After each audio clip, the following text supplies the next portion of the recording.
मेरी कविता का शीर्षक है स्वार्थी। ईश्वर भी आशीर्वाद देने से अब डरने लगे हैं। ईश्वर भी अब आशीर्वाद देने से डरने लगे हैं। मनुष्य 10 उंगली जोड़कर 10 पीढ़ी के लिए मांगने लगे हैं। मनुष्य 10 उंगली जोड़कर 10 पीढ़ी के लिए मांगने लगे हैं। मानव एक पत्ती चढ़ाकर पूरे बगीचे मांगने लगे हैं। मानव एक पत्ती चढ़ाकर पूरे बगीचे मांगने लगे हैं। अन्न का एक दाना चढ़ाकर पूरे फसल मांगने लगे हैं। एक लोटा जल चढ़ाकर पूरे गंगा नदी मांगने लगे हैं। आग में एक छोटा सा धुआं बनाकर पूरे बादल मांगने लगे हैं।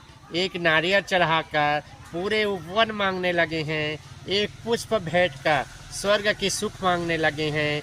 1 रुपया दान कर पत्थर में नाम खुदवाने लगे हैं। 1 रुपया दान कर पत्थर में नाम खुदवाने लगे हैं। एक धागा चढ़ाकर कपड़े के मिल मांगने लगे हैं। एक संध्या आरती कर आरती के दाम मांगने लगे हैं।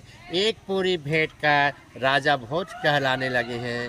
एक पूरी भेंट कर राजा भोज कहलाने लगे हैं। ताली बजाकर धर्म के ठेकेदार कहलाने लगे हैं। ताली बजाकर धर्म के ठेकेदार कहलाने लगे हैं। एक कथा सुनाकर करोड़ों में मोल मांगने लगे हैं। एक कथा सुनाकर करोड़ों में मोल मांगने लगे हैं। कथा भागवत में फुहरता लाकर मोक्ष का प्रमाण पत्र मांगने लगे हैं। कथा भागवत में फुहरता लाकर मोक्ष का प्रमाण पत्र मांगने लगे हैं। भगवान भी इस धर्म में अब आने के लिए कतराने लगे हैं। भगवान भी इस धर्म में अब आने के लिए कतराने लगे हैं। जय हिंद, जय भारत।